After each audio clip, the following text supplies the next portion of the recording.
நீதிபதி மதிப்பிற்குரிய ஐயா அரி பரந்தாமன் அவர்களே, இது ஒரு செயல், இரு நபர்களுக்கு இடையிலான செயல் என்று கருதாமல் இது கருத்தியல் போராட்டம் என்கிற தத்துவார்த்த புரிதல் நமக்கு தேவை. எல்லாவற்றுக்கும் மேலானது அரசமைப்பு சட்டம்தான். அதனை பாதுகாப்பது நமது கடமை என்று எடுத்துரைத்து அமர்ந்திருக்கிற மேனாள் உயர்நீதிமன்ற நீதிபதி தோழர் கே சந்துரு அவர்களே, நன்றியுரையாற்றி அமர்ந்திருக்கிற வழக்கறிஞரணியின் மாநில துணை செயலாளர் வழக்கறிஞர் பார்த்திபன் அவர்களே, மற்றும் இந்த சங்கத்தை சார்ந்த முன்னணி பொறுப்பாளர்களே, கட்சியின் முன்னோடிகளே, வருகை தந்திருக்கிற உயர்நீதிமன்ற பிற நீதிமன்ற வழக்கறிஞர்களே, உங்கள் அனைவருக்கும் என்னுடைய பணிவார்ந்த வணக்கத்தை தெரிவித்துக் கொள்கிறேன். கனமழை பெய்து பல மாவட்டங்களில் அரசு பாதுகாப்பாக இருக்கும்படி எச்சரிக்கை விடுத்துள்ளது. இந்த சூழலில் சென்னையிலும் மழை வெள்ளம் என்கிற அச்சம் மேலோங்கி இருக்கிறது. செம்பரம்பாக்கம் ஏரியிலிருந்து நீர் திறந்து விடப்பட்டிருக்கிறது. ஆகவே இந்த நிகழ்வை நடத்தலாமா வேண்டாமா என்கிற ஒரு ஊசலாட்டம் இருந்தது. தமிழ்நாடு முழுவதும் ஏற்கனவே நாம் கட்சியின் சார்பில் அனைத்து மாவட்டங்களிலும் நடத்தி முடித்திருக்கிறோம். ஆங்காங்கே வாய்ப்புள்ள இடங்களில் நீதிமன்றங்களிலும் மாவட்ட அளவிலான நீதிமன்றங்களிலும் நம்முடைய வழக்கறிஞரணி சமத்துவ வழக்கறிஞர்கள் சங்கத்தின் சார்பில் ஆர்ப்பாட்டங்களை நடத்தியிருக்கிறோம். என்றாலும் இது இன்னும் விரிவாக பேசப்பட வேண்டும். இந்திய தலைமை நீதிபதி B.R. கவாய் அவர்களுக்கு இழைக்கப்பட்டிருக்கிற அவமதிப்பு என்பது இந்த தேசத்தின் தலைக்குனிவு, வெட்கக்கேடு. இதை யாரும் பெரிதாக பேசவில்லையே என்கிற ஒரு கவலை நமக்கு நெஞ்சை குமைந்து கொண்டே இருந்தது. ஆகவேதான் நம்முடைய ஓய்வு பெற்ற நீதிபதிகள், மூத்த வழக்கறிஞர்களை எல்லாம் வைத்து இப்படி ஒரு நிகழ்வை நடத்த வேண்டும் என்று 2-3 நாட்களுக்கு முன்னர் பார்வேந்தன் அவர்களை தொடர்பு கொண்டு நான் சொல்லியிருந்தேன். நானே நம்முடைய நீதிபதிகள், இங்கே உரையாற்றிய நீதிபதிகளை தொடர்பு கொண்டு இசைவு கேட்டேன். முதலில் ஐயா அரி பரந்தாமன் அவர்கள் 23ஆம் தேதிக்கு நான் கேட்டேன். அன்றைக்கு அவர் இல்லை, 22ஆம் தேதி என்று அவர் சொன்னதன் அடிப்படையில் நம்முடைய நீதிபதி சந்துரு அவர்களையும் அண்ணன் வில்சன் அவர்களையும் தொடர்பு கொண்டு இந்த நாளில் நடத்துவதென மிக குறுகிய கால இடைவெளியில் இதை முடிவு செய்தோம்.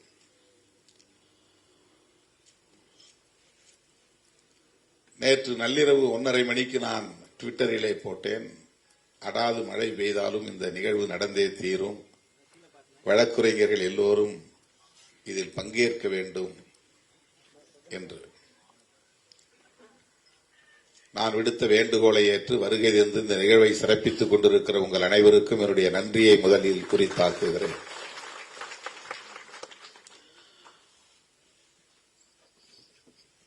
இந்த 3 பேரும் ஆற்றிய உரை எந்த அளவுக்கு நமக்குள் ஒரு தாக்கத்தை ஏற்படுத்தி இருக்கிறது என்பதை ஒவ்வொருவரும் உணர முடியும். நமக்கு என்ன வலி இருக்கிறதோ அந்த வலிதான் அண்ணன் வில்சன் அவரிடத்திலும் இருக்கிறது, நம்முடைய ஓய்வு பெற்ற நீதிபதிகள் இருவரிடமும் மேலோங்கி இருக்கிறது. உயர்நீதிமன்ற வளாகத்தில் நமக்கு எதிராக சிலர் செயல்பட்ட அந்த செயலாக இருந்தாலும், உச்சநீதிமன்ற வளாகத்திற்குள்ளே தலைமை நீதிபதிக்கு எதிராக நடந்த அந்த செயலாக இருந்தாலும், இவற்றையெல்லாம் நாம் கருத்தியல் சார்ந்து புரிந்து கொள்ள வேண்டும். அதன் அடிப்படையில் நாம் செயல்பட வேண்டும். அதில் உறுதியாக இருக்க வேண்டும் என்பதுதான் இங்கே மூவரும் வைத்த கருத்து. இதைத்தான் நாம் விடுதலை சிறுத்தைகள் கட்சி தொடர்ந்து முன்னிறுத்துகிறது, வலியுறுத்துகிறது.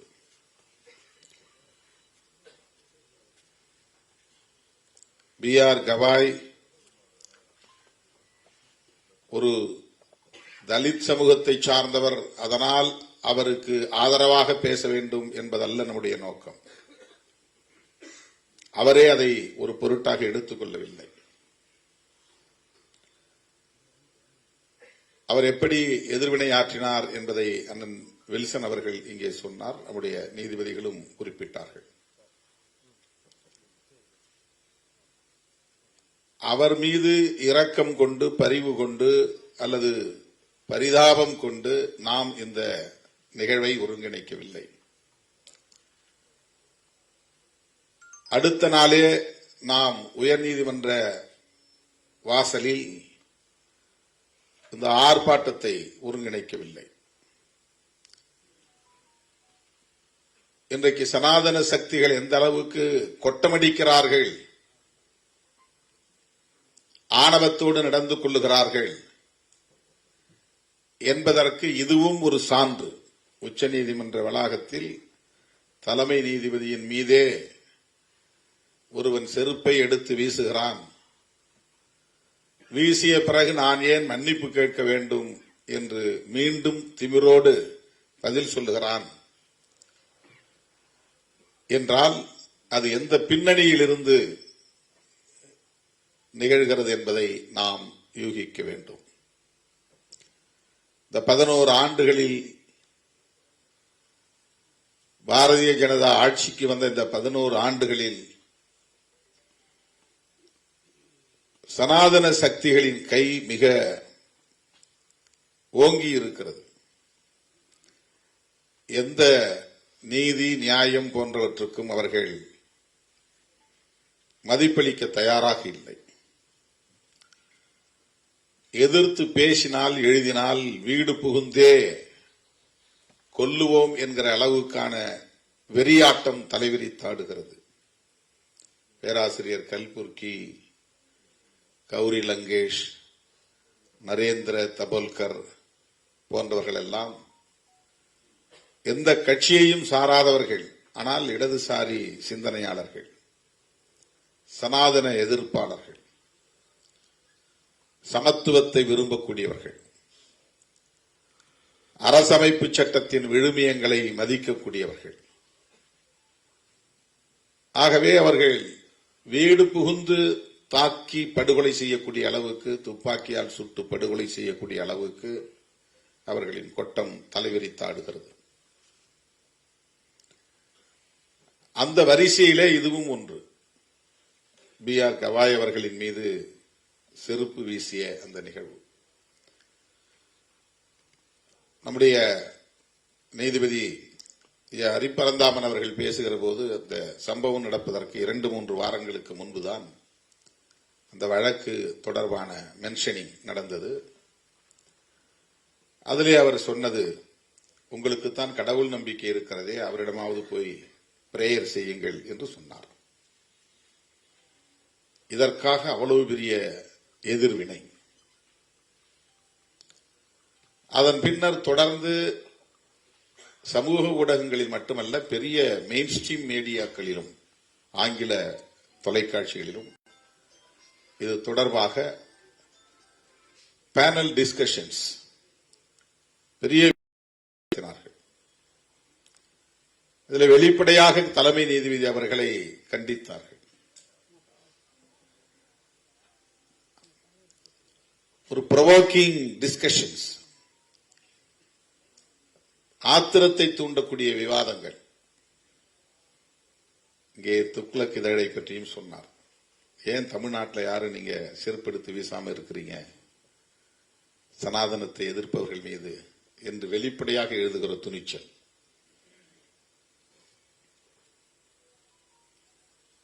கலைஞர் முதலமைச்சராக இருந்தபோது என்று கருதுகிறேன், அவருடைய குரலோவியத்தை பற்றி இதயம் பேசுகிறது இதழிலே கடுமையாக விமர்சித்திருந்தார்கள். பூரா இதுல வெறும் செக்ஸ் பத்தி தான் நிறைய எழுதியிருக்கிறாங்க அப்படின்னு, காமத்தை பற்றி, காமத்து பாலை பற்றி. அதை அவர் விமர்சிக்கிற போது, நீங்கள் பெரிதாக மதிக்கிற ஜெகத்குருவின் பெயருக்கு முன்னால் தான் காமகோடி என்று இருக்கிறது, காமகோடி பீடாதிபதி என்று என அவருக்கே உரிய பாணியில் ஒரு மேடையிலே பேசினார். அதற்காக அன்றைக்கு இதயம் பேசுகிறது மணியன் கருணாநிதி செல்லும் இடங்களில் எல்லாம் செருப்பு மாலை போடுங்கள் என்று எழுதினார். அந்த துணிச்சல்.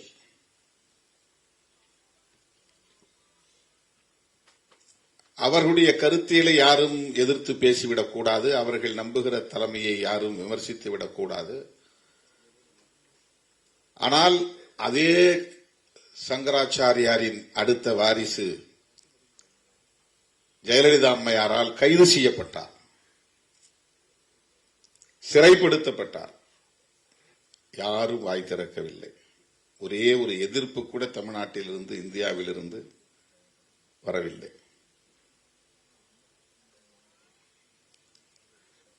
இந்த இரண்டுக்குமான ஒப்பீடு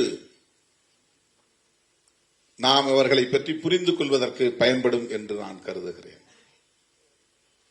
காமகோடி என்கிற அந்த பெயரில்தான் இருக்கிறது காமம் என்று சொன்னதற்காக அவருக்கு செருப்பு மாலை போட வேண்டும் என்று வெளிப்படையாக தலையங்கத்தில் எழுதினார்கள், கொந்தளித்தார்கள். அதே காமகோடி பீடாதிபதி ஜெயேந்திர சரஸ்வதி சுவாமிகளை கைது செய்தார் ஜெயலலிதா அம்மையார். கலைஞர் இருந்திருந்தால் அதை செய்திருக்கவே மாட்டார், அதற்கு வாய்ப்பில்லை. ஆனால் ஜெயலலிதா செய்தார். காரணங்கள் வேறாக இருக்கலாம். ஆனால் ஜெயலலிதா அம்மையாருக்கு எதிராக யாரும் இங்கே கொந்தளிக்கவில்லை, குமுறவில்லை. அந்த சக்திகள் தான் இன்றைக்கு ஏன் திருமாவளவனுக்கு எதிராக அல்லது உதயநிதி ஸ்டாலினுக்கு எதிராக செருப்பை எடுத்து வீசாமல் இருக்கிறீர்கள், உங்களுக்கு ரோஷம் இல்லையா என்று எழுதக்கூடிய அளவுக்கு ஒரு இதழுக்கு இங்கே துணிச்சல் இருக்கிறது. ஒரு தனியார் தொலைக்காட்சி உயர்நீதிமன்ற வளாகத்தில் நடந்த பிரச்சனையை எந்த ஆய்வும் செய்யாமல், உறுதிப்படுத்தாமல், பாதிக்கப்பட்டவனாக கருதப்படுகிற அந்த வழக்குரைஞரிடம் கூட பேட்டி எடுக்காமல், அந்த தனியார் தொலைக்காட்சி தான் அதை முதலில் பைக் மீது திருமா கார் மோதியது என்று பதிவு செய்து பரப்புகிறார்கள். அதுதான் பிரச்சனைக்கு முதல் பொறி, தீப்பொறி. நடந்த சில நிமிடங்களில் அந்த வீடியோ அவர்களின் இணையதளத்தில் பதிவேற்றம் செய்யப்படுகிறது. 2:34 சம்பவம் நடந்ததாக தெரிகிறது. 2:39 அந்த தொலைக்காட்சியின் டிஜிட்டல் சைட் அதுல போய் அதை அப்டேட் பண்றாங்க, போஸ்ட் பண்றாங்க. அதுக்கு பிறகு எடிட் பண்ணி வெளியே போடுறாங்க, தலைப்பு போட்டு. முன்னால் இருந்து வீடியோ எடுத்தது யார் என்று இதுவரையில் யாரும் விசாரிக்கவில்லை. இது நடக்க போகுதுன்னு அவனுக்கு எப்படி தெரியும்? 20 செகண்ட், 20 நொடிகள் கூட என் வண்டி அங்கே நிற்கவில்லை. என் கார் கண்ணாடி திறக்கப்படவில்லை. என் வண்டியிலிருந்து யாரும் இறங்கவே இல்லை. கும்பல் கூடினார்கள், ஓடினார்கள். அப்படியே என் கார் கடந்து விட்டது.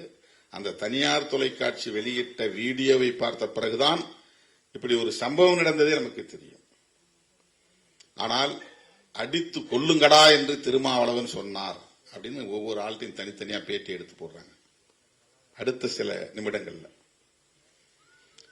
இப்ப இந்த தொலைக்காட்சி இது மாதிரி இன்னைக்கு தமிழ்நாட்டுக்குள்ள ஒரு 5-6 தொலைக்காட்சிகளை மொத்தமா பிஜேபி, RSS குத்தகை எடுத்துக்கிச்சு. அவங்க வேலையே சனாதனத்தை எதிர்க்கக்கூடியவர்களை எதிர்ப்பது, அவர்களுக்கு எதிரான அவதூறுகளை பரப்புவது.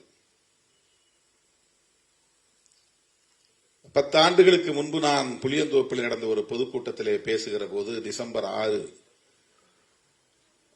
புரட்சியாளர் அம்பேத்கருடைய நினைவு நாள் பொதுக்கூட்டம். அப்ப காளிமுத்து தான் அங்க கமிஷனரா இருந்தார், IPS. அப்ப நான் பேசும்போது என்ன சொன்னேன், 400 ஆண்டு கால பழமை வாய்ந்த பாபர் மசூதியை நீங்கள் இடிப்பதற்கு சொன்ன காரணம், அந்த இடத்தில்தான் ராமர் பிறந்தார், ராமர் கோவில் இருந்தது, அதை இடித்துவிட்டு பாபர் மசூதியை கட்டிவிட்டார்கள் என்று சொல்லுகிறீர்கள். 400 வருஷத்துக்கு முன்னால இருந்திருக்கலாம், சரி, நாம் இல்லை என்று வாதிடவில்லை, இருந்திருக்கலாம்.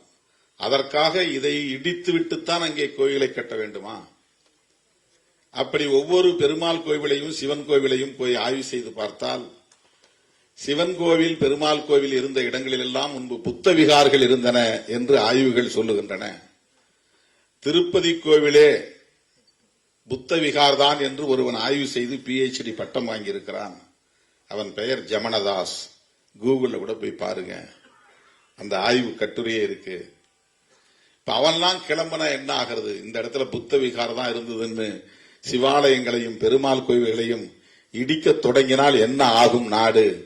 ஏன் நீங்கள் பக்கத்திலே, மசூதிக்கு பக்கத்திலே ஒரு ராமர் கோயில் கட்டிக்கொண்டால் என்ன என்று பொருள்பட நான் பேசினேன்.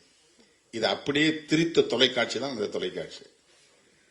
சிவாலயங்களை இடிப்போம், திருமாவளவன் ஆவேசம் அப்படின்னு டைட்டில் போட்டான்.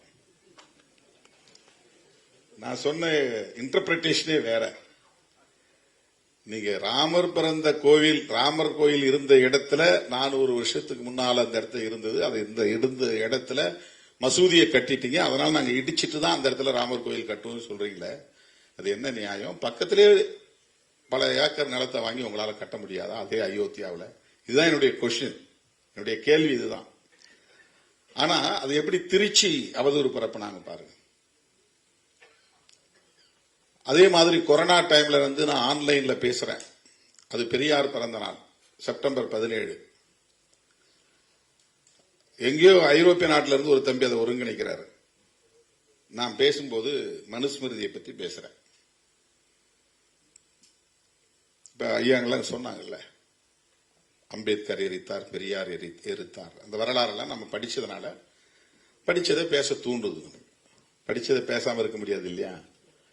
அப்ப பெரியார், அம்பேத்கர் இவங்கெல்லாம் ஏன் மனுஸ்மிருதியை எரித்தார்கள் அப்படின்னு சொல்லும் போது, பார்ப்பன பெண்மணிகள் உட்பட அனைத்து பெண்களையும் சூத்திர சாதி என்றும், பெண்கள் அத்தனை பேருமே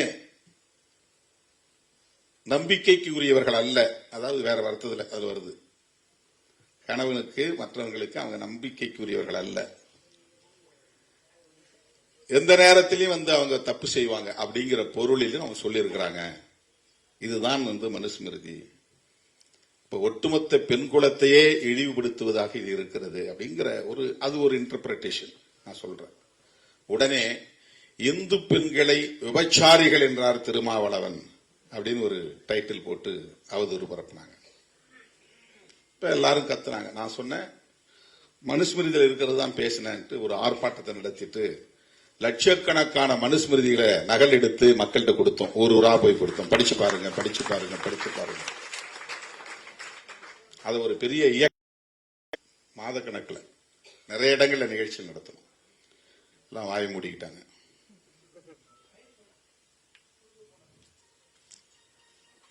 தோழர்களே,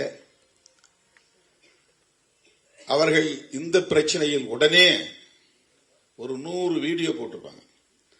20 பேர் உள்ள பூந்து பார் கவுன்சிலுக்குள்ள கொடூரமா தாக்கினார்கள். அவர் வந்து இப்ப உயிர் போற நிலையில படுத்து கிடக்கிறாரு. 15 நாள் ஹாஸ்பிட்டல்ல கிடக்கிறாரு. அப்படி ஒண்ணும் இல்ல, ஆனா அவன் ஹாஸ்பிட்டல்ல போய் இப்படி படுத்து நாடகம் ஆடுறாங்கிறத சொல்றதுக்காக நான் என்ன சொன்னேன், ஒரு 4 தட்டு தட்டினாங்க, ஒழுங்கா கூட அடிக்கல, ஆனா அவன் போய் படுத்து கிடக்கிறான். இதான் அது கண்டென்ட், அதனுடைய பொருள். திருமாவளவன் வந்து பாரு வன்முறையை தூண்டுகிறார், இப்ப அடிக்க சொல்றாருல, இவரு இப்படி பேசுறவர் அப்ப அடிக்க சொன்னது உண்மைதானே அப்படின்னு ரெண்டையும் காரலேட் பண்றாங்க. இப்ப வீடியோ கிடைச்சிருக்கு, ஃபுட்டேஜ். அவங்க பேசின வாய்ஸ் எல்லாம் மியூட் பண்ணிட்டு கொடுத்துட்டாங்க. உள்ள என்ன பேசுறாங்க, சும்மா ஒரு 30 செகண்ட்ஸ்க்குள்ள எல்லாம் நடந்து முடிஞ்சு போகுது. 30 நொடிகள்ல அவன் ஓடுறான். உள்ள போயிட்டு 53 நிமிஷம் அந்த பார் கவுன்சில்ல இயல்பா இருக்கிறான். அங்க போறான், இங்க வரான், அவரை பார்க்கறான், இவரை பார்க்கறான், உட்கார்றான், பேப்பர் படிக்கிறான், எழுதுறான், நல்லா ஆரோக்கியமா இருக்கிறான். போலீஸ் வாப்பான்னு ஸ்டேஷனுக்கு கூப்பிட்டு போறாங்க. ஸ்டேஷன் போட்டும் பொத்துன்னு கீழே விழுந்துட்டான். அப்படி உடனே ஆம்புலன்ஸ் கூப்பிடுங்க, ஆம்புலன்ஸ் கூப்பிடுங்க, ஆம்புலன்ஸ் கூப்பிடுங்க கத்துறாங்க. உடனே ஆம்புலன்ஸ் ஏத்திட்டு போறாங்க. போய் அங்க டியூப் வைக்கிறாங்க, கழுத்துல பேடு போடுறாங்க. உடனே முக்கியமான தலைவர்கள் எல்லாம் போன் பண்ணி வர சொல்றாங்க. எல்லாம் பாக்குறாங்க. 10 நாள் ஹாஸ்பிட்டல்ல. இது எவ்வளவு பெரிய நாடகம் பாரு. இதனுடைய நோக்கம் என்ன? அந்த தனியார் தொலைக்காட்சியில காட்டின வீடியோவுக்கு அடுத்து 35வது நிமிஷத்துல அண்ணாமலை ட்வீட். உடனே எச் ராஜா, அப்புறம் நயினார் நாகேந்திரன், அப்புறம் கஸ்தூரி, வானதி சீனிவாசன், இவங்கெல்லாம் யார்?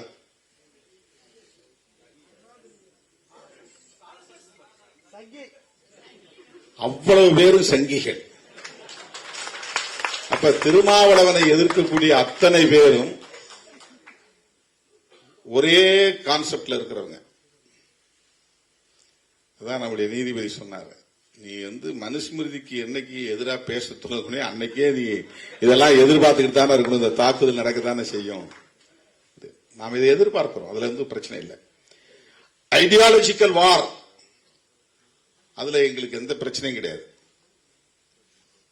நான் முதல்லயே சொல்லிட்டேன், எலெக்ஷனை எலக்டோரலா உங்களுக்கு திமுக எதிரியா இருக்கலாம், அல்லது அண்ணா திமுக எதிரியா இருக்கலாம், அல்லது வேற யாராவது எதிரியா இருக்கலாம். ஐடியாலஜிக்கலா நாங்க தான் உங்களுக்கு எதிரி. தமிழ்நாட்டை பொறுத்தவரை விசிகே வர்சஸ் பிஜேபி. நாங்க எலக்டோரலா உங்களை காம்பீட் பண்ணல. உங்களுக்கு தமிழ்நாட்டில் 2வது இடத்துக்கு வரணுங்கிறது தான் இந்த தேர்தலில் உங்களுடைய போட்டி. அப்போ ஏடிஎம்கேவே நீங்க காலி பண்றதுதான் உங்க நோக்கம். இதான் உங்க ஹிடன் அஜெண்டா. அவங்கள தூக்கி போடணும்னு அந்த விவரம் தெரியாம அதிமுக அவங்களோட உறவாடிக்கிட்டு இருக்காங்க நம்ம கவலை. அதான் அடிக்கடி சொல்றேன், நீ உங்களுடைய இண்டிபெண்டன்சியை காப்பாத்திக்கிங்க, தனியா நில்லுங்க. உங்களுக்கு இன்னும் தனியா அந்த அம்மா இல்லாத நேரத்திலே 65 இடத்துல வெற்றியை கொடுத்திருக்கிறாங்க. உங்க ஓட் பேங்க் இன்டாக்டா இருக்குது, அப்படியே காப்பாத்திக்கிங்க. அதை டிஎம்கே வர்சஸ் ஏடிஎம்கேன்னு இருந்தாதான் தமிழ்நாட்டுக்கு நல்லது. டிஎம்கே வர்சஸ் பிஜேபின்னு மாத்தி விட்டுறாதீங்க. அது நல்ல அரசியல் இல்ல. நீங்கள் எல்லாம் பெரியார் பாசறையில் வளர்ந்தவர்கள், கொஞ்சம் சிந்திச்சு பாருங்க அப்படின்னு நம்ம அப்பப்ப சொன்னா, நீ யார் இதை பத்தி கேட்கன்னு கேட்கிறாங்க. அதிமுகவில் நீங்க எலக்டோரலா எப்படி வேணாலும் உங்களுக்குள்ள சண்டை போட்டுங்க, அது பிரச்சனை கிடையாது. ஆனால் சாதி ஒழிப்பை ஏற்காதவர்கள், சமத்துவத்தை ஏற்காதவர்கள், பெண் உரிமையை விரும்பாதவர்கள், இந்த மண்ணில் வலுப்பெற வேண்டும் என்று விரும்புவதை, அதற்கு முயற்சிப்பதை, அதற்கான அரசியல் நகர்வுகள் செய்வதை எப்படி நாம் வேடிக்கை பார்த்துக் கொண்டிருக்க முடியும்? அதுதான் பிரச்சனை. இதனால் நாம் தலையிட்டு பேசினால் ஏதோ நாம திமுகவுக்காக தான் பேசுறோம் அப்படின்னு சில அற்பர்கள் வதந்திகளை பரப்புகிறார்கள். இந்த அம்பேத்கர் பெயரில் இயங்கக்கூடிய இயக்கங்களும் சேர்ந்துக்கிட்டு பேசுறாங்க. ஒரு டிஎம்கேவுக்கு முட்டு கொடுக்கிறாரு. டிஎம்கே கோலோச்சுகிற கட்சி, அதுக்கு யாரு போய் முட்டு கொடுக்க போறா? சாயிர கட்சிக்கு தானே முட்டு கொடுக்க முடியும். ஒரு பொருள் இந்த செவரு சாய போகுதுன்னா போய் முட்டு கொடுத்து நிப்பாட்டுவான், சாயாம இருக்கிறது. இப்ப சாயும் நிலையில் இருக்கிற ஒரு இயக்கத்திற்கு தான் முட்டு கொடுக்க முடியும். அது ஒரு அசுர பலத்தோட ஆட்சியில் உட்கார்ந்து இருக்கிற கட்சி, 6வது முறையா ஆட்சியில் உட்கார்ந்து இருக்கிற கட்சி. அந்த கட்சியை எவன் வேணுமோ எதிர்த்து பார்த்து அவன் எல்லாம் போய் சேர்ந்துட்டான், காணாம போயிட்டான், கரைஞ்சு போயிட்டான். அந்த கட்சி அவங்களை எதிர்கொள்றதுக்கு வலிமை உள்ள கட்சி. அதுக்கு போய் நாம ஏன் முட்டு கொடுக்கிறோம்? நாங்க ஏன் தலையிடுறோம்னா, நாங்கள் பேசுகிற அரசியலுக்கு நீங்கள் வேட்டு வைக்கிறீர்கள். அது திமுக பேசலாம், திமுக பேசுங்கிறதுக்காக நாங்க அந்த அரசியல பேசாம இருக்க முடியாது. நாங்களும் பேசுறது சமூக நீதி அரசியல். நாங்கள் பேசுகிற அரசியல் பெரியாரிய அரசியல். நாங்கள் பேசுகிற அரசியல் அம்பேத்கரிய அரசியல். B R Gavai, Ambedkarite. அவர் ஒரு அம்பேத்கரியவாதி. அவருக்கு நேர்ந்திருக்கிற அவமதிப்பு என்பது அரசமைப்பு சட்டத்திற்கு எதிரான அவமதிப்பு, இந்திய தேசத்திற்கு எதிரான அவமதிப்பு, அம்பேத்கரிய அரசியலுக்கு எதிரான அவமதிப்பு. அவருடைய தந்தை RS கவாய் அம்பேத்கர் அவர்களுக்கு தளபதியாக இருந்தவர். அவர்கள் சமகாலத்து தலைவர்களுள் அவரும் ஒருவர். அம்பேத்கர் அவர்கள் உயிரோடு இருந்தபோது ஒரு அரசியல் கட்சியை தோற்றுவிக்க வேண்டும் என்று விரும்பி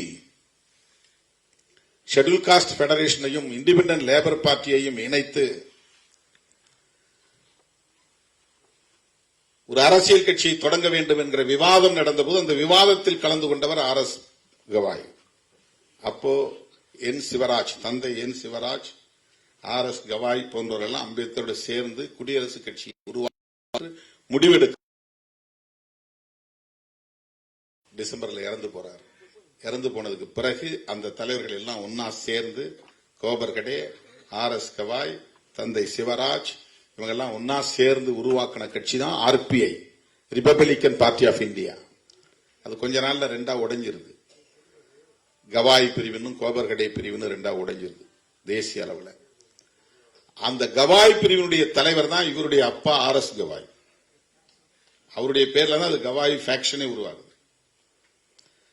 அவர் லோக்சபா மெம்பராகவும் இருந்திருக்கிறாரு, ராஜ்யசபா மெம்பராகவும் இருந்திருக்கிறாரு, 3 மாநிலங்கள்ல கவர்னராகவும் இருந்திருக்கிறாரு RS கவாய்.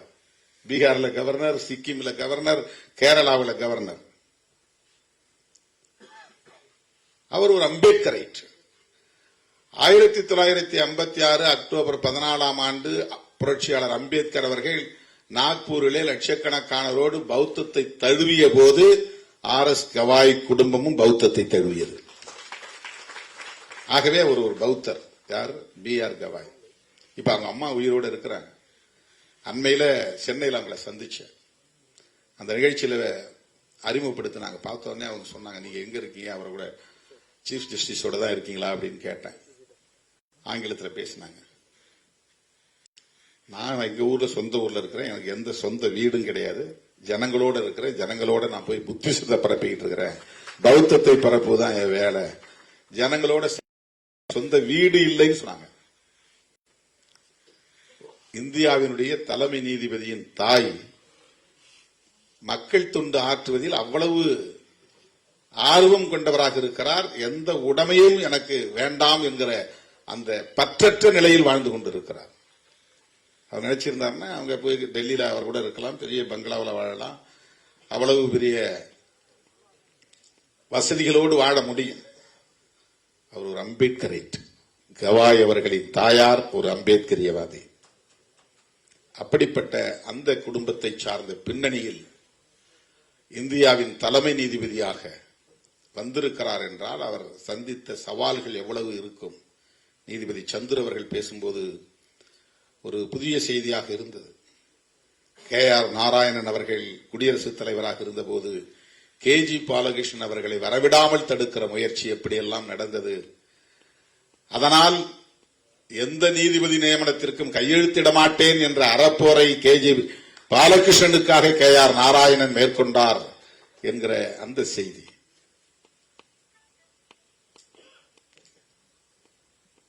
இந்தியா முழுவதும் தலித்துகளுக்கு எதிராக, இதர பிற்படுத்தப்பட்டவர்களுக்கு எதிராக எவ்வளவு மோசமான ஒடுக்குமுறைகள் இருக்கின்றன என்பதற்கு இவையெல்லாம் சான்றுகள். இதுல நீதிபதி ஹரிபரந்தாமன் அவர்கள் பேசுகிற போது மத்திய பிரதேச நீதிபதி அதுல்ய ஸ்ரீதரன் அவர்களை தூக்கி அடிச்சாங்க. அதுல ஒரு விஷயத்தை அவர் சொன்னார். இதை எத்தனை பேர் சரியா கவனிச்சுன்னு தெரியல. பாண்டேங்கிற அனூப் பாண்டேங்கிற ஒரு பிராமண வகுப்பை சார்ந்தவனை விமர்சனம் செய்து ஒரு மீம்ஸ் போட்டுறான். அதுக்காக அவனுக்கு தண்டனை கொடுக்கிறார்கள். என்ன தண்டனைன்னா, ஒரு பிராமணன் காலை கழுவி காலை சுத்தம் பண்ணி அந்த தண்ணி அவன் குடிக்கணும். அந்த தண்டனை பெற்றவன் யாருன்னா SC கிடையாது, தலித் கிடையாது. இங்க ஆண்ட சாதின்னு பெருமையா பேசிக்கிறாங்க இல்லையா? அங்க ஆண்ட வம்சம், ஆண்ட சாதி. பிராமணர்களின் பார்வையில் நீயும் சூத்திரம்தான் என்பதற்கு அதுதான் ஒரு சான்று. உனக்கு அந்த நிலை தான் வரப்போகுது. நீ பார், தமிழ்நாட்டில் பிஜேபி வளர்ந்த பிறகு நாள்தோறும் வீடியோ போட்டுக்கிட்டு இருக்கிறாங்களா ஆண்ட பரம்பரை எல்லாம், அவங்க நிலையெல்லாம் என்னங்கிறது பின்னால பார்ப்பாங்க. அப்பதான் திருமாவளவனுடைய போராட்டத்தின் அருமை புரியும். அப்பதான் அந்த அருமை புரியும். இவன் யாருக்காக பேசினான், எதற்காக பேசினான், அவன் சொன்னது உண்மைதான். 2026 சட்டமன்ற தேர்தலுக்கு பிறகுதான் அதிமுக காரர்கள் சிந்திக்க போகிறார்கள். திருமாவளவன் சொன்னது சரிதான், பிஜேபி நம்மளை காலி பண்ணிடுச்சு அப்படிங்கறது அப்பதான் புரியும். 2026 சட்டமன்ற தேர்தல் முடிஞ்ச உடனே தெரிய போகுது பாருங்க. அதுதான் நடக்க போகுது.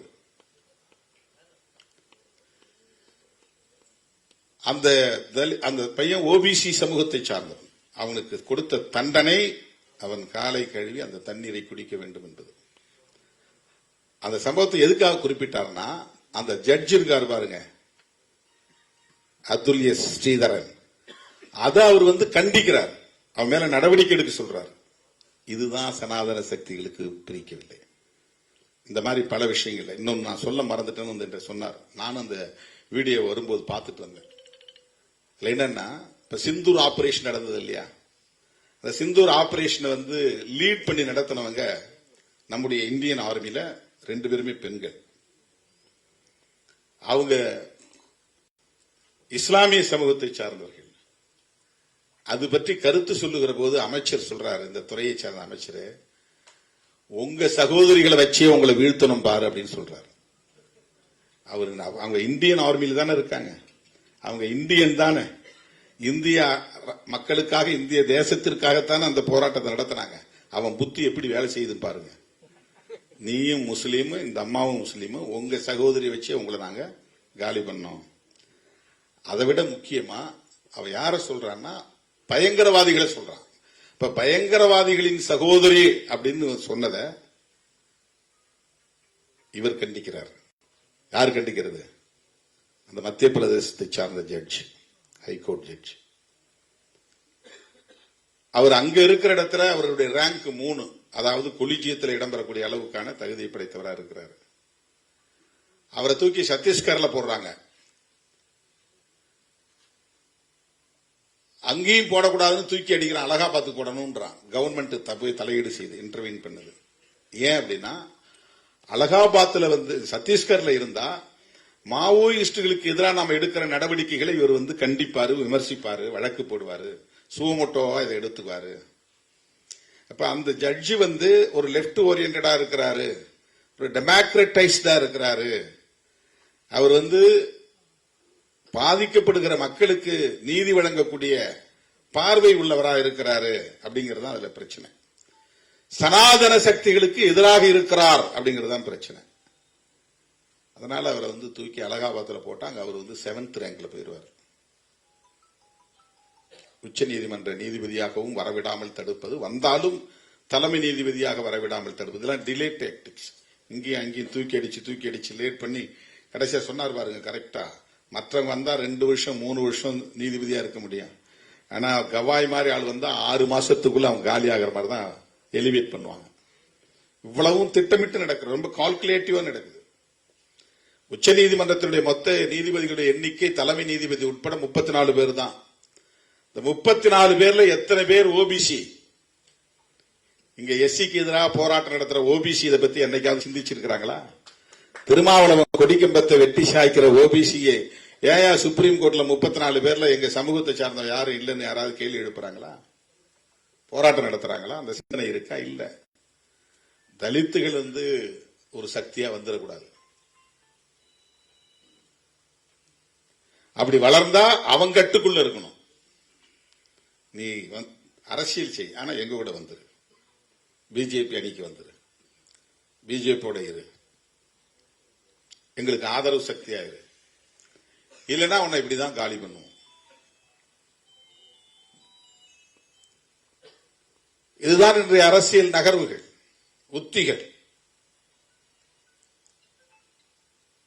இதுல என்னன்னா, ஆர்எஸ்எஸ், பிஜேபி இது men for Brahmin and upper caste people அப்படிங்கிறது எல்லோருக்கும் தெரியும். ஆனா அண்ணாமலை மாதிரி ஆட்கள் கூவிட்டு கிடக்குறாங்க. நான் கேட்டா நான் அப்படி ஐபிஎஸ் படிச்சேன்றான். ஏது ஓபிசிக்கு எதிரான சங்கங்கிறது கூடவா தெரியல? சூத்திரசாதிகளுக்கு எதிரான சங்கம் அப்படிங்கிறது கூட உங்களால புரிஞ்சுக்க முடியல. இது வளர்ந்தா ஓபிசி சமூகத்தை சார்ந்தவர்கள் தான் பாதிக்கப்படுவார்கள் அப்படிங்கிற ஒரு அடிப்படை ஞானம் கூடவா இல்ல? அறிவு கூட இல்லைன்னு கேட்டா கோபம் வந்துடும்.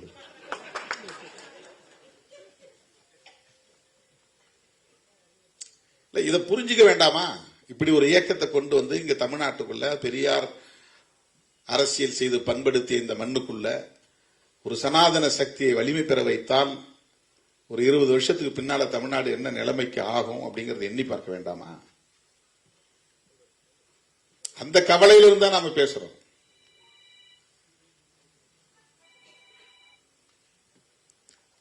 நாம் கூட்டணியில இருக்கிறோம் என்பதற்காக கூட்டணியின் நலன்களுக்காக பேசுகிறோம் என்பதை போன்ற ஒரு தோற்றத்தை ஏற்படுத்தி தலித் மக்களுக்கு எதிராக என்னை கொண்டு போய் நிறுத்துகிறாங்களாம். நான் தலித்துகளுக்கு ஆதரவா பேசல, திமுகவுக்கு ஆதரவா பேசுறேன். நாங்க திமுக விமர்சனம் பண்ணா நீ ஏன் தலையீடு செய்யற? நான் பேசுற அரசியலை நீ விமர்சிக்கிற. நான் பேசுற அரசியல் பெரியார் பேசிய அரசியல். பெரியாரையே நீ விமர்சிக்கிற போது நான் எப்படி வேடிக்கை பார்த்துட்டு இருக்க முடியும்? அதே நீ காலி பண்ணிட்டா நான் எப்படி இங்க களத்தில் நின்று மக்களை அணிதிரட்ட முடியும், அரசியல் படுத்த முடியும்? பெரியாரே நீ கன்னடன் சொன்னா நாளைக்கு அம்பேத்கரை மராத்தின்னு சொல்றது எவ்வளவு நேரம் ஆகும்? அப்ப அம்பேத்கர் வேண்டாம், பெரியாரு வேண்டாம், மார்க்ஸ் வேண்டாம்னா நான் எந்த அரசியல பேச முடியும்? சமத்துவத்திற்கான அரசியல். இங்க இனவாதம் தான் சாதியவாதமாக இருக்கிறது, சாதியவாதம் தான் இனவாதமாக இருக்கிறது, சாதியவாதம் இனவாதம் தான் இங்கே மதவாதமாக இருக்கிறது, மதவாதம் தான் சனாதனவாதமாக இருக்கிறது. அதை நாம் புரிந்து கொள்ள வேண்டும்.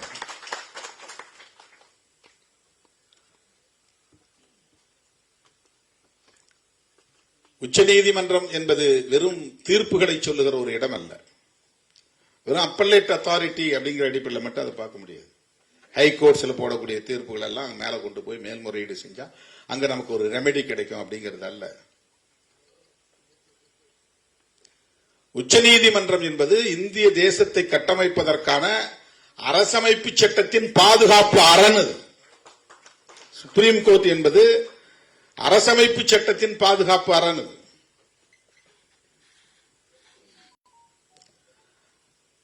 கேசவானந்த பாரதி வழக்கில் அரசமைப்பு சட்டத்தின் பேசிக் ஸ்ட்ரக்சர் பாதிக்கப்படக்கூடாதுன்னு தீர்ப்பு கொடுத்திருக்கிறாங்க. நீ அமன் பண்ணலாம், எத்தனை முறை வேண்டாலும் அமன் பண்ணலாம். அரசமைப்பு சட்டத்தில் நீ திருத்தங்களை கொண்டு வரலாம். ஆனால் அதனுடைய அடிப்படை கூறுகளில் கை வைக்கக்கூடாது.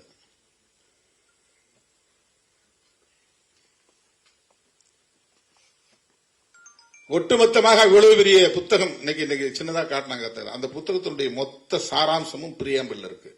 இந்த பிரியாம்பிள் அப்படிங்கிற அந்த ஒரு பக்கம் 10 வரி, அதுதான் புதிய இந்தியாவை கட்டமைப்பதற்கான கோட்பாட்டு அறிக்கை. அது ஒரு மேனிபெஸ்டோ. அது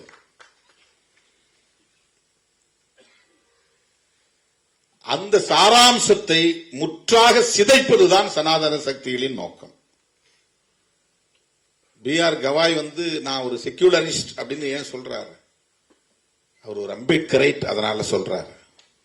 அவர் கான்ஸ்டிடியூஷனை நம்புறார், அதனால சொல்றாரு. அதுதான் ரொம்ப முக்கியமானது. சனாதன சக்திகளால் பொறுத்துக் கொள்ள முடியாத, சகித்துக் கொள்ள முடியாத ஒரு சொல் அரசமைப்பு சட்டத்தில் இருக்கிற சொல் செக்யூலரிசம் என்பதுதான். அம்பேத்கர் ஒரு பெரிய ராஜதந்திரி, பெரிய டிப்ளமேட். முதல்ல அவர் அரங்கேற்றம் செய்யும் போது பிரியாம்பிள் அதை அவர் இன்சர்ட் பண்ணல, அந்த சொற்றொடரே இல்லை அதுல. ஆனால் இது செக்யூலர் கான்ஸ்டிடியூஷன். உருவாக போகிற state union government secular government. குடிமகனாக இருக்கிற எவனும் கடவுள் நம்பிக்கை கொண்டவனாக இருக்கலாம், மத நம்பிக்கை கொண்டவனாக இருக்கலாம், எந்த மதத்தையும் சார்ந்து இருக்கலாம், அந்த மதத்தை உதறிவிட்டு இன்னொரு மதத்துக்கு போகலாம், அந்த சுதந்திரம் அவனுக்கு உண்டு. ஆனால் நாங்கள் உருவாக்க போகிற இந்த புதிய அரசாங்கம் மத சார்பற்ற அரசாங்கம். அதுதான் அந்த கோட்பாடு, அதுதான் அந்த பிரியாம்பிள். இது சாதாரணமான போராட்டம் இல்லை. உலகத்தில் எல்லா நாடுகளும் மதம் சார்ந்த அரசுகளை கொண்டிருக்கின்றன. உலகத்தில் இருக்கிற எல்லா நாடுகளும் அரச மதத்தை கொண்டிருக்கின்றன. ஸ்டேட் ரிலிஜன் கான்ஸ்டிடியூஷன்ல இருக்கு. எவ்வளவு பெரிய ஆற்றல் உள்ளவராக, அறிவாண்மை உள்ளவராக இருந்திருந்தால் அவர் இந்த சட்டத்தின் மூலம் இந்த அரசு ஒரு மதசார்பற்ற அரசாகத்தான் இருக்கும் என்பதை எஸ்டாப்ளிஷ் பண்றார்.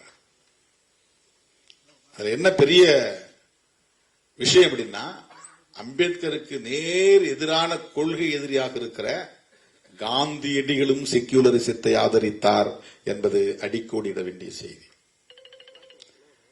அம்பேத்கர் அவர்களோடு முரண்பட்ட பண்டிட் ஜவஹர்லால் நேரு அவர்களும் செக்யூலரிசத்தை ஏற்றுக்கொண்டார். இந்த ரெண்டு தலைவர்களும் எதிர்த்திருந்தாங்கன்னா இதை நடைமுறைக்கு கொண்டு வந்திருக்க முடியாது. அன்றைக்கு மிகப்பெரிய சக்திகளாக விளங்கிய, அரசியல் சக்திகளாக விளங்கிய காந்தியடிகளும் பண்டிட் ஜவஹர்லால் நேரு அவர்களும் புரட்சியாளர் அம்பேத்கர் அவர்களோடு இந்த ஒற்றை புள்ளியில் உடன்பட்டு நின்றார்கள். அதனால் இந்த கான்ஸ்டிடியூஷன் செக்யூலரிசம் என்பதை ஒரு முக்கியமான கோட்பாடாக முன்னிறுத்துகிறது. அதை சிதைக்க வேண்டும் என்பதுதான் சனாதன சக்திகளின் நோக்கம். அதுதான் இவ்வளவு பெரிய ஸ்ட்ராட்டஜி.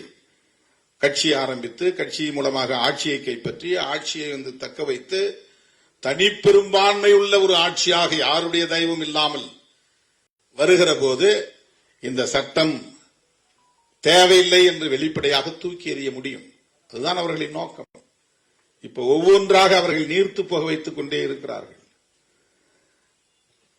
குடியுரிமை சட்டம் இந்த அரசமைப்பு சட்டத்திற்கு எதிரானது. ஜம்மு காஷ்மீரை யூனியன் பிரதேசங்களாக உடைத்தது அரசமைப்பு சட்டத்திற்கு எதிரானது.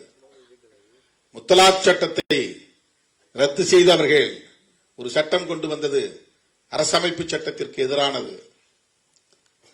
சொல்லிக்கிட்டே போலாம். இதெல்லாம் டைலூட்டிங் த வேல்யூஸ் ஆஃப் கான்ஸ்டிடியூஷன். அரசமைப்பு சட்டத்தினுடைய விழுமியங்களை மெல்ல மெல்ல நீர்த்து போக செய்கிற நடவடிக்கைகள் நாடு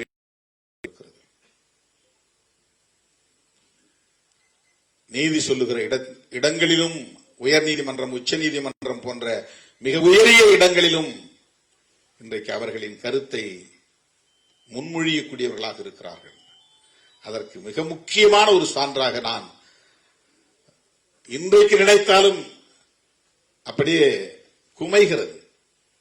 நான் எதை பார்க்கிறேன் என்றால், பாபர் மசூதி தொடர்பான வழக்கில் அவர்கள் தந்த தீர்ப்பு. அந்த இடத்தை தோண்டி பார்த்தோம், கீழே கட்டிடங்கள் இருந்துச்சு. ஆனா அது கோயிலா என்பதற்கு எந்த அடையாளமும் இல்லை. கட்டிடங்கள் இருந்தது உண்மை, இந்து கோவில் இல்லை என்று ஒப்புக்கொள்கிறார்கள். அப்படின்னா என்ன? ராமர் கோவில் அங்க இல்லைன்னு அர்த்தம். அப்படின்னா ராமர் கோயில் அவர்கள் இடிக்கவில்லை என்று பொருள். இப்ப ராமர் கோவிலை இடித்துவிட்டு பாபர் மசூதியை கட்டியதாகத்தானே அவர்களின் குற்றச்சாட்டு. ஆனால் உங்களுடைய ஆய்வில், அறிக்கையில் அங்கே இந்து கோவில்கள் இருந்ததாக எந்த சான்றும் இல்லை, ஆதாரமும் இல்லை என்று உச்ச நீதிமன்றம் ஒப்புக்கொள்கிறது. அப்படின்னா என்ன தீர்ப்பு சொல்லிருக்கணும்? இடிச்சது தப்பு, இடிச்சது காரணமானவர்கள் மீது வழக்கு தொடுத்து நடவடிக்கை எடுக்கணும், அதே இடத்துல மறுபடியும் பாபர் மசூதியை கட்டணும் அப்படின்னு சொல்றதுதானே ஜஸ்டிஸ். ஆனா நீதிமன்றம், உச்ச நீதிமன்றம் என்ன தீர்ப்பு கொடுத்தது என்றால், இதெல்லாம் உண்மைதான், அங்க யாரும் இந்து கோயில் கட்டல, இந்து கோவிலை இடிக்கல, பாபர் மசூதி இடிச்சதும் தப்பு தான், ஆனா அந்த இடத்துல தான் ராமர் கோயில் கட்டணும். உங்களுக்கு வேணா பக்கத்துல இன்னொரு கோயில இடத்தை வாங்கி அங்க மசூதியை கட்டுங்க. இப்ப ராமர் கோயிலை கட்டி முடிச்சிட்டீங்க, பாபர் மசூதி கட்டினீங்களா? சுப்ரீம் கோர்ட் டைரக்ஷன் தானே, அதுவும் கவர்மெண்ட் தானே பொறுப்பு எடுக்கிறதா அந்த தீர்ப்பு சொல்லி இருக்கு. இதுவரையிலும் ஏன் கட்டல? அதற்கான எந்த முயற்சியும் எடுக்கல. அப்ப எந்த எத்திக்ஸும் கிடையாது. நாங்க நினைச்சதுதான், உச்ச நீதிமன்றத்தின் தீர்ப்பையும் நாங்களே எழுதுவோம், அதுதான் அதற்கு பொருள். பாபர் மசூதி தொடர்பாக அவர்கள் தந்த தீர்ப்பு நியாயமான தீர்ப்பா? நீதிபதிகள் கடவுளுக்கு சமம் என்றல்லவா பொதுமக்கள் கருதுகிறார்கள். அவங்க வாய் திறந்துட்டா அது கடவுள் சொன்ன மாதிரி. அவங்க யாருக்கும் எதுக்கு ஈல்டாக கூடாது. அதனால அவங்களுக்கு தேவையான எல்லா வசதிகளையும் சட்டம் செய்து கொடுக்குது. அவங்களுக்கு பங்களா, அவங்களுக்கு காரு, அவங்களுக்கு நல்ல சம்பளம், அவங்களுக்கு பாதுகாப்பு, எல்லாவற்றையும் கொடுப்பதற்கு என்ன காரணம்னா, அவங்க லஞ்ச லாவண்யங்களை ஈடுபட்டு பயாஸ்டா, ஒரு சார்பா தீர்ப்பு வழங்கிவிடக் கூடாது என்பதற்காகத்தான் கான்ஸ்டிடியூஷனே அவங்களுக்கு அப்படிப்பட்ட உயரிய மதிப்பை தருகிறது, பாதுகாப்பை தருகிறது. ஆனால் அவர்களே இப்படி தீர்ப்பு எழுதினால் எச்சில் இலையில சூத்திரவால் படுத்து வருள்வது அவர்களுக்கான மத உரிமை என்று தீர்ப்பு எழுதினால் நாடு என்ன ஆகும்? இந்த 21ஆம் நூற்றாண்டில் இப்படி யாராவது சிந்திப்பார்களா? உயர் நீதிமன்றத்திலே அமர்ந்திருப்பவர்கள் இப்படிப்பட்டவர்கள் நீதிபதியாக இருந்தால் எப்படி இங்கே சகோதரத்துவம் வளரும், சமத்துவம் வளரும்? இது எப்படி மத உரிமையாகும்? பகுத்தறிவாக சிந்திக்க வேண்டும் என்பதுதானே நாகரிக வளர்ச்சியின் அடிப்படை. நாகரிகம் எப்படி வளர முடியும்? சயின்டிபிக்கா திங்க் பண்ணணும், ரேஷனலிஸ்டா இருக்கணும். அதுதானே நாகரிக வளர்ச்சி. பகுத்தறிவா சிந்திக்கணும், அறிவியல் பூர்வமா சிந்திக்கணும். அதுதானே நாகரிக வளர்ச்சி. எச்சில் இலையில் படுத்து உருளுவது அவர்களுக்கான உரிமை என்று அதை நியாயப்படுத்தி ஒரு தீர்ப்பு வழங்கப்படுகிறது என்று சொன்னால் நீதிமன்றம் யாருடைய கட்டுக்குள் போயிருக்கிறது, எந்த சிந்தனை உள்ளவர்களின் கட்டுக்குள் முடங்கி கிடக்கிறது என்பதை எண்ணி பார்க்க நமக்கு கவலை அளிக்கிறது.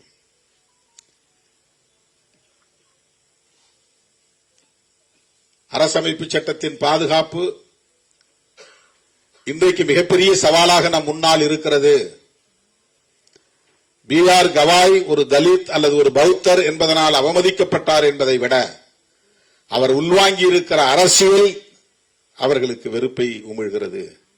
ஒருபுறம் அம்பேத்கர் ஜெயந்தி கொண்டாடிக்கொண்டே, அம்பேத்கர் சிலையை வைத்துக் கொண்டே, அம்பேத்கருக்கு அஞ்சலி செலுத்திக் கொண்டே அவர் விரும்பிய ஒரு தேசத்தை கட்டமைப்பதற்கு எதிராக இருக்கிறார்கள். கான்ஸ்டிடியூஷன் போச்சுன்னா அதுக்கப்புறம் நம்ம இயக்கமே நடத்த முடியாது. நமக்கு இருக்கிற ஒரே வெப்பன் இன்னைக்கு அதுதான். அதனுடைய பிரியாம்பிள் தான். அது முன்மொழியக்கூடிய சுதந்திரம், சமத்துவம், சகோதரத்துவம் என்கிற அந்த கோட்பாடுகள் தான். அது முன்மொழியக்கூடிய புளூரலிசம் என்கிற பன்மைத்துவம், அது முன்மொழியக்கூடிய செக்யூலரிசம் என்கிற மதச்சார்பின்மை, அது முன்னிறுத்தக்கூடிய பெடரலிசம் என்கிற கூட்டாட்சி தத்துவம். இதுதான் அரசமைப்பு சட்டத்தினுடைய முக்கியமான விழுமியங்கள். இவை அனைத்துக்கும் எதிரான சக்திகள் தான் சனாதன சக்திகள்.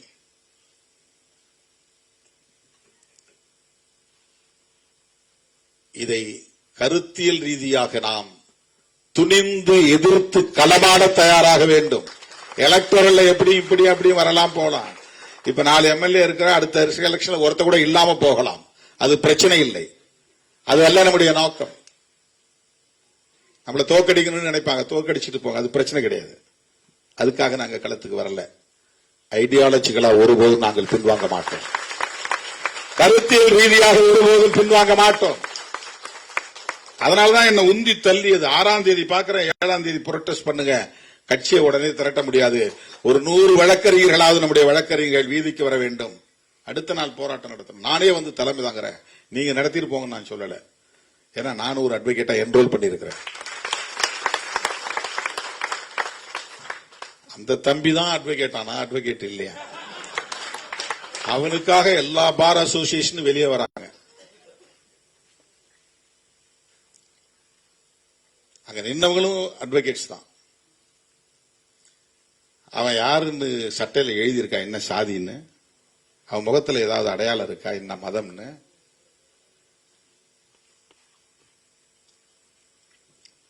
எப்படி பார் அசோசியேஷன் வந்து இந்த மாதிரி ஒரு ரொம்ப ஆச்சரியமா இருக்கிறது. அதாவது இந்தியாவின் தலைமை நீதிபதி இருக்கிற உட்கார்ந்து இருக்கிறவரும் அடிப்படையில் ஒரு வழக்கறிஞர் தானே. அவரு ஒரு வழக்கறிஞரா இருந்துதானே பிறகு நீதிபதியாக எலிவேட் ஆகி வராரு. அவர் மேல செருப்படுத்தி வீசினதுக்கு ஏன் உங்களுக்கு யாருக்குமே பதறல, பதைக்கல, கோபம் வரல, ஆத்திரம் வரவில்லை? அதை எதிர்த்தல்லவா ஒவ்வொரு பார் அசோசியேஷனும் வீதிக்கு வெளியே வந்திருக்கணும், போராட்டம் நடத்தி இருக்கணும், கண்டன தீர்மானம் நிறைவேற்றி இருக்க வேண்டும், கண்டன அறிக்கை வெளியிட்டு இருக்க வேண்டும். என்ன மாதிரியான புரிதல் இது, என்ன அணுகுமுறை இது? ரொம்ப அதிர்ச்சியாகவும் இருக்கிறது, வியப்பாகவும் இருக்கிறது. எப்படி இவங்க எல்லாம் சிந்திக்கிறார்கள்? ஜனநாயகத்திற்கு இங்கே இடமே இல்லையா?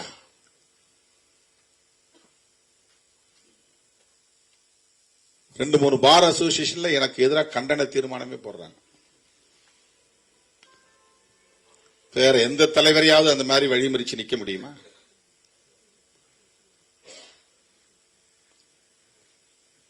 சரி, திருமாவளவனுடைய பாதுகாப்பு என்ன அப்படின்னு யாராவது பேசியிருப்பாங்களா? நான் அதை பொருட்படுத்தவே இல்லை.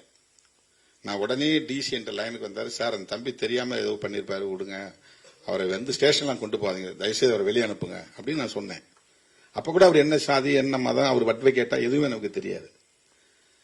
உங்க பையங்கள்லாம் அங்க மறியல் பண்றாங்க, யாரு சார் அங்க இருக்கிறாங்க? ரஜினிகாந்த் எல்லாம் உட்கார்ந்து இருக்கிறாங்க, போனை கொடுங்க. உடனே போனை கொடுத்தேன். ஏன்பா இதை போய் பிரச்சனை ஆக்குறீங்க, கலைஞ்சு போங்க, பெருசாக்காதீங்க, கம்ப்ளைண்ட் எல்லாம் கொடுக்க வேண்டாம். பார்வேந்திரன் கம்ப்ளைண்ட் எழுதிட்டு இருக்காங்க, கம்ப்ளைண்ட் எல்லாம் கொடுக்க வேண்டாம், எதுக்கு போய் கம்ப்ளைண்ட் கொடுக்குறீங்க? ஒரு சிம்பிள் மேட்டர், இது சாதாரணமான விஷயம். இதுக்கு வந்து டிசி சுந்தரவடிவேலே சாட்சி, அவருடைய போன்ல தான் பேசினேன். ஆட்டோ ரெக்கார்டு இருந்தாலும் இருக்கும், அவர் கொடுத்தாருன்னா நம்ம சோசியல் மீடியாவில் போடலாம். நான் பேசினது நாம் அதை சாதாரணமா தான் எடுத்துக்கிட்டோம். எத்தனையோ இடங்கள், இது ஒன்னா ரெண்டா, இந்த 35 வருஷத்துல நான் சந்திச்சது ஒன்னா ரெண்டா? பல நேரங்கள்ல கல்லெடுத்து அடிச்சு நம்ம அதை வெளியே சொல்லல. நம்முடைய பேனட்ல அடிச்சிருக்கிறாங்க, செருப்பு எடுத்து தூக்கி காட்டியிருக்கிறாங்க, எத்தனையோ சம்பவங்கள் நடந்திருக்கு. எதையுமே நம்ம பொருட்படுத்தல.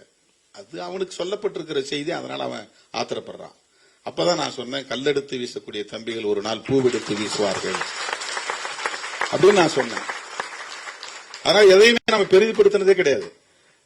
ஆக்சிடென்ட்ல என் முகத்துல இந்த காயம் ஏற்பட்டு நான் வந்து வேடச்செந்தூர்ல இருந்து திண்டுக்கல் ஹாஸ்பிட்டல்ல போயிருக்கிறேன். நான் கொஞ்சம் சுயநினைவு வந்து இருந்தப்ப பத்திரிகையாளர் வந்து கேட்டான், சார் இதுல PMK தலையிட்டு இருக்குமா, சதி செய்திருக்குமா, பாட்டாளி மக்கள் கட்சி தான் உங்களை வந்து கொல்ல முயற்சித்தார்களா? நான் அவனை கடுமையா கோபிச்சேன். என்னப்பா தேவையில்லாத கொஸ்டின் கேக்குறீங்க, அதுக்கு இதுக்கு என்ன சம்பந்தம் இருக்கு? அப்படிலாம் கிடையாது, அதெல்லாம் இல்லைன்னு சொன்னேன். அதை வச்சு நான் அரசியல் பண்ண விரும்பல. இப்ப போராட்டத்தை நிறுத்தின உடனே ரஜினிகாந்த் எல்லாம் சொன்னாங்க, நாம வந்து போராடி இருக்கணும்னா அவனை அரெஸ்ட் பண்ண சொல்லி எங்க தலைவருடைய பாதுகாப்புக்கு ஒரு பெரிய கேள்விக்குறின்னு சொல்லி நாம வந்து போராட்டம் நடத்தி அவன் மேல FIR போட வச்சு அவனை அரெஸ்ட் பண்ண வச்சிருந்தோம்னா நம்ம மேல இப்படி யாரும் திரும்பி இருக்க மாட்டாங்க. நீங்க போராட வேண்டாம்னு சொன்னதுனால வந்த விளைவுதான் இது அப்படின்னு சொன்னாங்க. பரவாயில்ல, இது வந்து நான் மறுபடியும் சொல்றேன், இதுல BJP RSS எல்லாம் இருக்கிறாங்க. இதை தாண்டி இன்னொரு அரசியல் அதுக்குள்ள இருக்குது. பார் கவுன்சில் எலெக்ஷன் வரப்போகுது, பார் கவுன்சில் எலெக்ஷன் வரப்போகுது. அதை காஸ்ட் போலரைசேஷனுக்காக சாதியவாதிகள் இதை ஊதி பெருக்கிட்டாங்க. பார் கவுன்சிலுக்குள்ள இருக்கிற சாதியவாதிகள் ஒவ்வொருத்தனுக்கும் அமுல்ராஜ், திருமாவளவன், அவங்க ஒரே காஸ்ட். அமுல்ராஜுக்கு எதிராக இது அரசியல் பண்ணணும்னு நினைக்கிறவங்க எல்லாம் பண்றாங்க.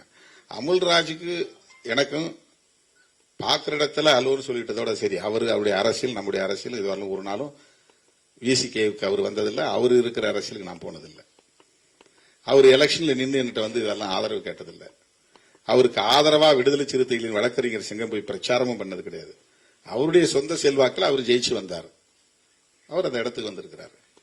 ஆனா எப்படி முடிச்சு போடுறான் பாருங்க. ஏன்னா சாதியவாதிகள் எப்போதுமே சாதியவாதமா தான் சிந்திப்பாங்க, தலித்துகள் ஒருபோதும் சாதியவாதமா சிந்திச்சதே கிடையாது, அப்படி சிந்திச்சதே கிடையாது. அதுலயும் விடுதலை சிறுத்தைகள் அப்படி நினைச்சது கிடையாது, யாருகிட்டே அப்படி உறவானது கிடையாது. அவர் வந்து தலித்து, அதனால எங்களுக்கு ஏதாவது சப்போர்ட் பண்ணுங்கன்னு போய் அவர்கிட்ட ஏதாவது கேட்டோமா, நம்ம அறிக்கை விடுங்கன்னு சொன்னோமா? கிடையாது, ஒண்ணுமே கிடையாது. அந்த புட்டேஜ் கேட்டோம், அது முறைப்படி எழுதி கொடுத்தாதான் இந்த சந்திரமோகன்கிற திலீபன் வந்திருக்கிறாரு. ஏதோ போய் பயங்கரமா தாக்கிட்டாரு நாங்களும் நினைச்சுக்கிறோம். நாங்க போனா 2 கையை வாங்குறாரு, வீடியோ பார்த்தா கையோ, அவ்வளவுதான், கொடூரமாக தாக்கினார் அப்படின்னு போடுறாங்க. அது 3 தடவை தள்ளும்போது ஒரு தடவை முடியல இப்படி லேசா போகுது, இப்படி தட்டுக்கிறாரு. அவர் தலையில கூட ஓங்கி அடிக்கல, ஆனா கொடூரமாக தாக்கினார்கள், கடுமையாக தாக்கினார்கள். அவர் ஏன் உள்ள போனாருன்னு தெரியல, எப்படி அவர் ஏதாவது கார்டு வாங்க போனாரான்னு தெரியல. எவ்வளவு இதுக்கு என்ன காரணம்னா, பார் கவுன்சில் எலெக்ஷன் ஒரு காரணம்.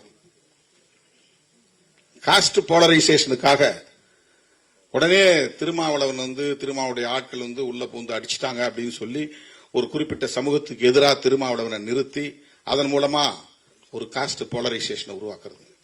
அப்படி சாதி ரீதியா எல்லா இடங்களையும் தகவல் கொடுத்து அப்படி பண்ணிட்டாங்க இப்படி பண்ணிட்டாங்க விடாதீங்க, அங்கங்க தீர்மானம் போடுங்க, அங்கங்க ஆர்ப்பாட்டம் நடத்துங்க.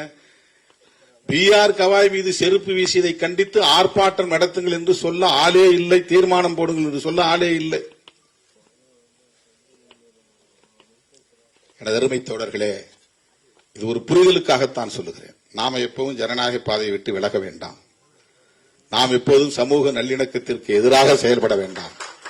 நாம் எந்த சாதிக்கு எதிராகவும் சாதி அடிப்படையில் செயல்பட தேவையில்லை. வன்கொடுமைகளை கண்டிப்போம், அது வேறு. ஆணவ கொலைகள் நடந்தால் கண்டிப்போம், சாதிய வன்கொடுமைகள் நடந்தால் கண்டிப்போம். அது இந்த சாதி அந்த சாதி என்பதற்காக அல்ல, பாதிக்கப்பட்ட மக்களுக்காக நிற்போம், அவ்வளவுதான். யார் பாதிக்கப்பட்டாலும் நிற்போம். அதிலே நமக்கு சாதி ஒரு அளவுகோல் கிடையாது. இந்திய அரசமைப்பு சட்டத்திற்கு மிகப்பெரிய ஆபத்து சூழ்ந்திருக்கிறது. அந்த சக்திகள் சனாதன சக்திகளாக இருக்கிறார்கள். அந்த சக்தியிடமிருந்து இந்த நாட்டை காப்பாற்ற வேண்டும் என்பதற்கு முன்பு அரசமைப்பு சட்டத்தை பாதுகாக்க வேண்டும். அதுதான் நம் முன்னால் இருக்கிற சவால். அந்த அடிப்படையில் நாம் ஒருங்கிணைந்து செயல்பட வேண்டும். இப்படிப்பட்ட ஜனநாயக சக்திகள் நம் கருத்தியலோடு உடன்பட்டு நிற்கிறார்கள் என்பதே நமக்கு மிகப்பெரிய பலம். நமக்கு மிகப்பெரிய பலம்.